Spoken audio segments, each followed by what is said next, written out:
এনেকৈ ক'বলৈ সহজ, সপোন নেদেখিবি। সকলোৱে আৰু সপোন দেখিব পায়নে?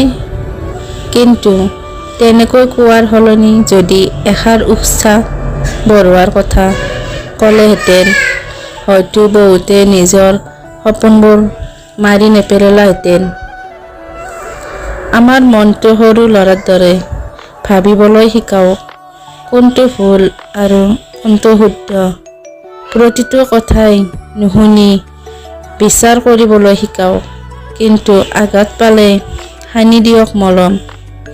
সদায় মৰমেৰে বুজাবলৈ চেষ্টা কৰক, কিয়নো মনটো খঙাল হয়, সৰ্বনাশ আপোনাৰেই হয়। দেখিব মনটোৱে আপোনাৰ সকলো কথাই শুনিছে।